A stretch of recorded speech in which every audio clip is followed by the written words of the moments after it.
इस बात में कोई शक नहीं कि जो इंसान इस दुनिया में आया है उसे एक न एक दिन मरना जरूर है। सिर्फ इंसान ही नहीं, कोई भी जानदार हो, देर से ही सही, उसको एक न एक दिन यहाँ से जाना पड़ेगा। क्या ऐसा कभी मुमकिन हो पाएगा कि कोई भी इंसान या जानदार चीज मौत को धोखा दे सके? क्या कभी साइंस इतनी तरक्की कर पाएगी कि किसी मरे हुए इंसान को साइंस दोबारा जिंदा कर सके, या फिर उसको कभी ना मरने वाला इमोर्टल्स बना दे? आपको ये जानकर हैरत होगी कि अमेरिका की एक कंपनी इस प्रोजेक्ट पर काम कर रही है। यानी मौत को धोखा देने वाले फॉर्मूले पर बड़ी तेजी से काम किया जा रहा है। कनेक्ट वर्ल्ड का मकसद अपने व्यूज को वर्ल्ड से कनेक्ट रखना है। तो आज आप ये वीडियो मुलाहिजा करें जो हम सबकी नॉलेज में इजाफा करेगी।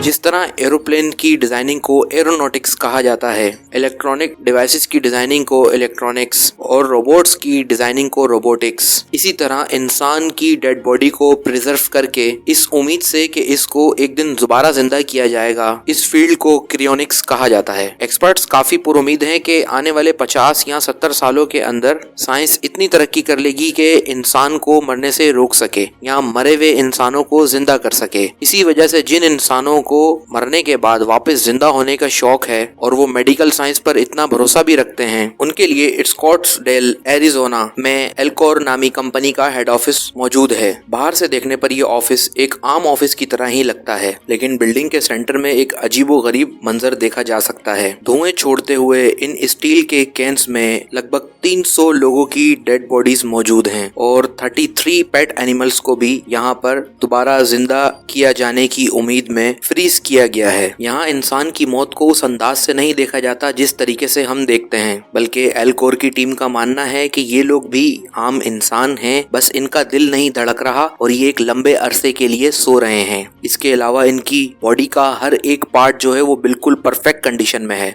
हम ये भी कह सकते हैं कि इन 300 लोगों के लिए वक्त अब रुक गया है। 70 सालों के बाद अगर वाकई मेडिकल साइंस इनको जिंदा करने में कामयाब हो गई तो ये अपने फ्यूचर में वापस जिंदा किए जाएंगे, जैसा कि टाइम मशीन या साइंस फ्रिक्शन जैसी मूवीज में देखा जाता है। इन कंटेनर्स में इतनी शदीद किस्म की ठंड है कि जो दुनिया के सबसे ठंडा इलाका एंटार्कटिका है उसमें भी इतनी ठंड नहीं पाई जाती। लिक्विड नाइट्रोजन से भरे हुए इन कंटेनर्स के अंदर का टेम्परेचर हैरत अंगेज तौर पर -196 डिग्री सेल्सियस होता है, जिसको कंप्यूटर की मदद से 24 घंटे कंट्रोल किया जाता है और बिजली जाने की सूरत में बैकअप जनरेटर भी मौजूद हैं। एक बड़े कंटेनर में 4 फुल बॉडी पेशेंट्स और 5 न्यूरो पेशेंट्स यानी सिर्फ उनके सर मौजूद हैं। जी हाँ, ये जो छोटा कंटेनर आप देख रहे हैं ये सिर्फ इंसान के चेहरे और सर को फ्रीज करने के लिए बनाया गया है। 300 में से 116 पेशेंट ने सिर्फ और सिर्फ अपने सर फ्रीज करवाए हैं, जिसमें उनका ब्रेन और तमाम मेमोरीज 100% सेफ है।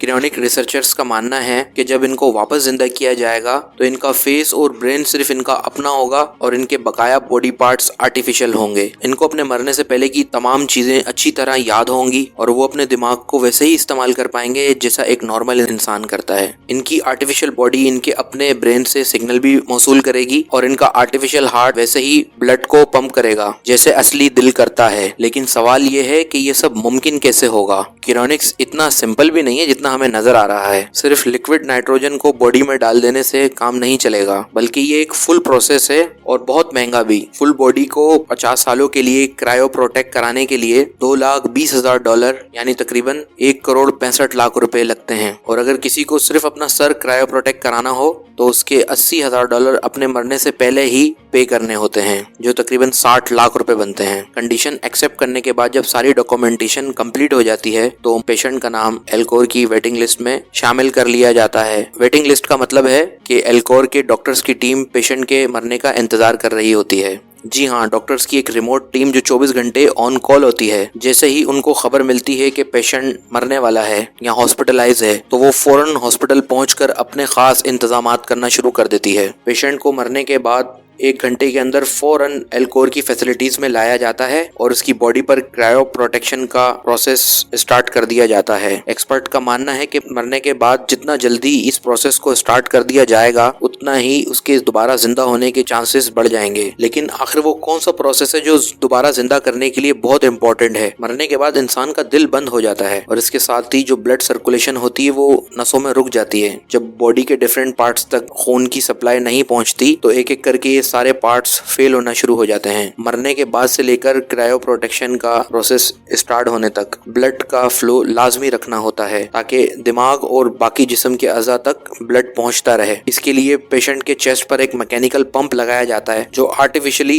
इसके बॉडी पार्ट्स के अंदर ब्लड की सर्कुलेशन करता है। लेकिन मामला यहाँ खत्म नहीं होता। यहाँ पेशेंट की बॉडी से सारा का सारा खून जो है वो एक पंप की मदद से निकाल लिया जाता है और उस खून की जगह एक खास केमिकल जो है वो बॉडी में डाल दिया जाता है। यहाँ हमें ये समझना जरूरी है कि इंसान की बॉडी के अंदर 60% पानी होता है। अगर इसे ऐसे ही लिक्विड नाइट्रोजन में डाल दिया जाए बॉडी को, तो जो पानी, जिस्म का जो पानी है वो सब क्रिस्टल बन जाएगा, जिससे सारे ऑर्गन्स जो बॉडी के हैं वो खराब हो जाएंगे, जिसकी वजह से सारे बॉडी सेल्स टूट जाएंगे और वो किसी भी कीमत पर वापस रिपेयर नहीं हो सकते। एल्कोर्स के डॉक्टर्स का मानना है कि वेंस को सही रखने के लिए इसमें एंटी फ्रीज लिक्विड डाला जाता है और फिर बॉडी के टेम्परेचर को आहिस्ता आहिस्ता ड्रॉप किया जाता है। नॉर्मल पानी का दर्जा हरारत जहाँ 0 डिग्री सेल्सियस होता है, वहीं एंटी फ्रीज लिक्विड का -100 डिग्री सेल्सियस होता है। इसका फायदा ये है कि जब बॉडी का टेम्परेचर ड्रॉप होता है तो ऑर्गन्स इस खास एंटी फ्रीज लिक्विड से पहले ही फ्रीज हो जाते हैं। बॉडी का टेम्परेचर ड्रॉप होते होते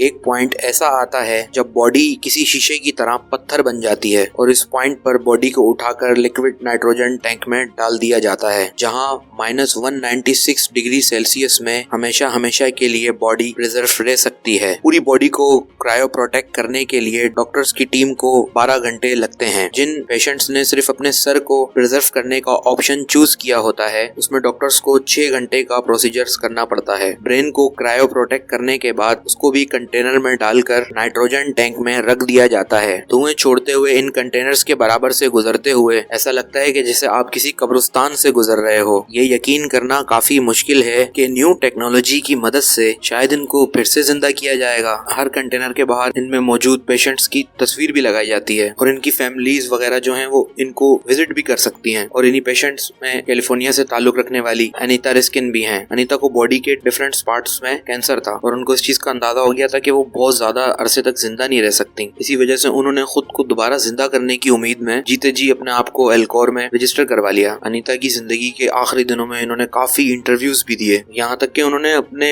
ऊपर होने वाले क्रायोनिक्स प्रोसीजर को शूट करने की भी परमिशन दे दी। अनीता के हस्बैंड जो कि आखिरी सांस तक अपनी बीवी का साथ देते रहे, उन्होंने भी खुद को क्रायोनिक्स के हवाले करने का फैसला किया है, इसी उम्मीद से कि वो आने वाले सालों में अपने पार्टनर के साथ वापस जिंदा हो सकेंगे। हमने क्रायोनिक्स का एक कॉन्सेप्ट कैप्टन अमेरिका, पैसेंजर और स्टार वार जैसी मूवीज में तो देखा है, लेकिन क्या साइंस फिक्शन क्या वाकई अब हकीकत में बदलने वाली है? इसके बारे में आप लोग लाजमी कमेंट्स करिएगा। हमारा चैनल देखते रहें, सब्सक्राइब करें, लाइक करें, शेयर